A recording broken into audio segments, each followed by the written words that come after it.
Ah, now that is a question for the ages, isn't it? Did the Vikings ever set foot in Africa? And while we're at it, did they ever lock horns with dragons? Well, grab your tankards and settle in, patrons. This one's a story worth telling.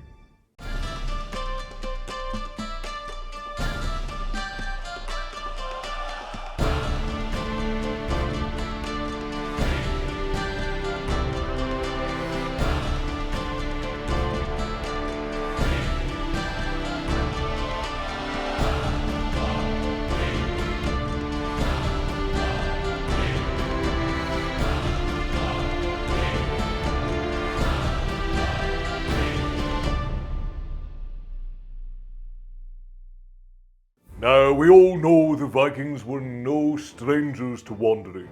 And before we bury ourselves too deeply here, Viking is a term that refers to a sort of profession. It is essentially sea or river pirates that raided coastal towns and monasteries and so on, and usually refers to individuals who did such a thing, who left from Scandinavia between the 7 and 1200s sometime.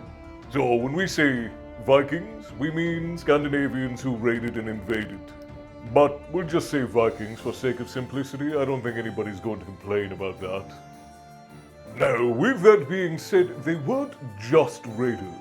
They were traders and explorers, and occasionally they could be downright nosy. And their longboats carved paths as far as the Middle East. And it is even said that they dabbled in Mediterranean trade hubs, like Cordoba and Sicily.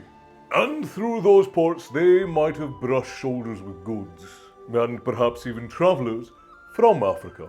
But did they ever set foot on African soil? Well, we have no stories or sagas or songs that sing of it or mention it, and the academic scholars certainly don't seem convinced that it ever could have happened. But trade routes and whispers of history suggest it's not entirely impossible. And they found a little bit of North African and Scandinavian DNA as well. Coincidence? Perhaps. After all, we are cut from the same cloth at some point throughout history. And perhaps this is a reminder that we're all far more connected than we like to believe we are in our closed-off little sections of the world. But African Vikings, raiding, pillaging, feasting and telling tales in the Longhouse. I'm sorry to be the one to burst your bubbles, friends, but we have no solid proof that anything of the like has ever happened. At least, not yet. History is ever changing and evolving. Now, dragons, on the other hand, the sagas are full of the beasts. Take Ragnar Lothbrok, for example. The man claimed that he killed a serpent who was wrapped around a maiden's hall. He was said to have worn a suit of sand and tar to avoid the venom, and then he skewered the beast good and proper. Did it happen? Well, who's to say? The story has survived, has it not? That has to count for something. And then we have the legendary tale of Sigurd and Fafnir, probably the most legendary dragon slayer in all of Norse mythology. He dug himself a hole, stabbed the dragon from below, drank himself a little gulp full of blood, all so that he could have a chat with the birds. Practical? No. Legendary? Absolutely. But here's the thing, were they dragons, or was it just imaginations running wild?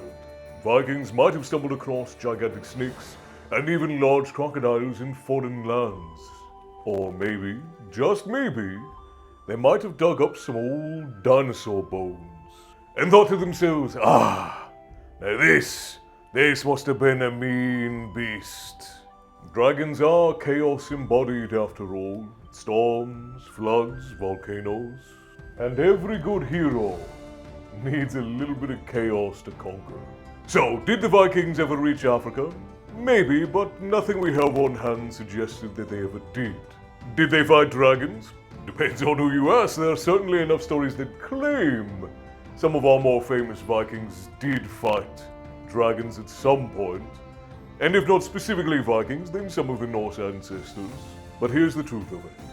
Whether it is a map stretching to unknown lands, or it is a hero facing off against a mighty beast, these stories stick with us because they remind us to wander, to dream, to believe in the whimsy of the world.